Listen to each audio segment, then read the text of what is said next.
बिस्मिल्लाहिर्रहमानिर्रहीम, अस्सलाम वालेकुम डियर स्टूडेंट्स। आज के हमारे इस लेक्चर में चैप्टर 2 बायोलॉजी 9 क्लास का हमारे पास पार्ट नंबर बी का डिफाइन द फॉलोइंग टर्म। फिर से हमारे पास एक नया टर्म आया है साइंटिफिक लॉ। इसको यहां पर हमने डिफाइन करना है। इससे पहले हम चैप्टर पढ़ चुके हैं, अब हमारे लिए साइंटिफिक लॉ सीखना समझना आसान है, बिल्कुल ठीक है। हम इसके डेफिनेशन में क्या लिखते हैं? When a productive theory is established, then other scientists ask question from different angles to understand this theory. अब इससे पहले हमने क्या पढ़ा था? साइंटिफिक थ्योरी, ठीक है, वो हमने अच्छे से समझ लिया था।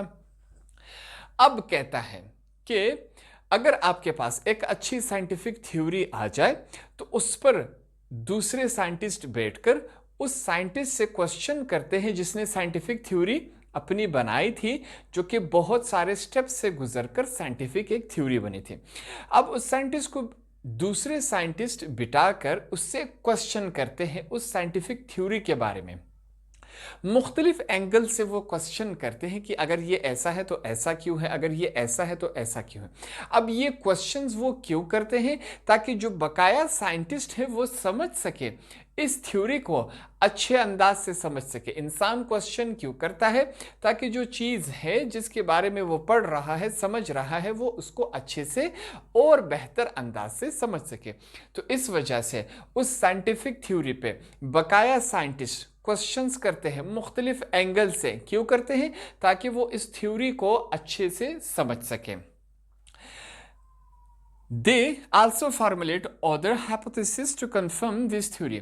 वो बकाया हाइपोथेसिस भी उठाकर इनसे क्वेश्चन करते हैं, इनसे रिलेट करते हैं, ताकि ये जो हमारे पास साइंटिफिक थ्योरी है वो कंफर्म हो जाए, वो बिल्कुल ओके हो जाए, वो 100% श्योर हो जाए। If the productive theory satisfies the other biologists, then it becomes a scientific law. जितने भी बायोलॉजिस्ट हैं, साइंटिस्ट हैं, क्वेश्चन करने के बाद, दूसरे हाइपोथेसिस से इसको कंपैरिजन करने के बाद, अगर वो मुतमईन हो जाए, ठीक है, सेटिस्फाइड हो जाए, तब जाके उस साइंटिफिक थ्योरी को क्या नाम दिया जाता है? साइंटिफिक लॉ का नाम दिया जाता है। वो एक कानून बन जाता है। अब वो पूरी दुनिया में वही इस्तेमाल होगा, उसके खिलाफ कोई नहीं जा सकता, ठीक है। साइंस में, बायोलॉजी में वो अब एक कानून बन गया है। अब कानून हम ऐसे ही नहीं उठाकर बना सकते, उसके लिए बहुत सारे स्टेप्स लेने पड़ते हैं, बहुत सारी चीज़ें देखनी पड़ती हैं। अगर कानून गलत हो गया, फिर यहाँ पर ये साइंस का मामला है, अगर गलत कानून बन गया, थोड़ा सा ऊपर नीचे हो गया, तो उससे इंसानों को, जानदारों को बहुत सारे नुकसानात का सामना करना पड़ सकता है।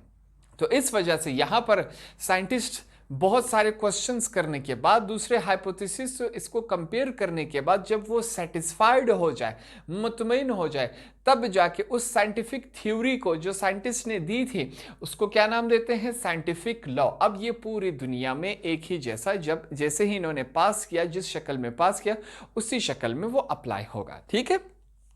Scientific law are also called laws of nature. Scientific law को दूसरा भी नाम दिया गया है, क्या है? Laws of nature. आपसे ये एमसीक्यूज में पूछा जा सकता है, या इसकी जगह आपसे ये भी पूछा जा सकता है कि लॉ ऑफ नेचर को यहां पर डिफाइन करें, ठीक है। इस लफ्ज को आपने जहन में रखना है। Because these are permanent rules of nature. Scientific theory में हमने कहा था कि अगर साइंटिफिक थ्योरी तब तक सही मानी जाएगी जब तक कोई और साइंटिस्ट इससे बेहतर और अच्छा साइंटिफिक थ्योरी ना ले आए। साइंटिफिक लॉ में क्या होता है? साइंटिफिक लॉ को हम लॉज ऑफ नेचर कहते हैं। क्यों लॉज ऑफ नेचर कहते हैं? क्योंकि ये परमानेंट होता है, इससे अच्छा और सॉल्यूशन हमारे पास नहीं आ सकता, ये परमानेंट होता है बिल्कुल। तो इस वजह से इसको लॉज ऑफ नेचर कह सकते हैं हम। ये हमने साइंटिफिक लॉ को थोड़ा सा इसको समझ लिया आसान अल्फाज में।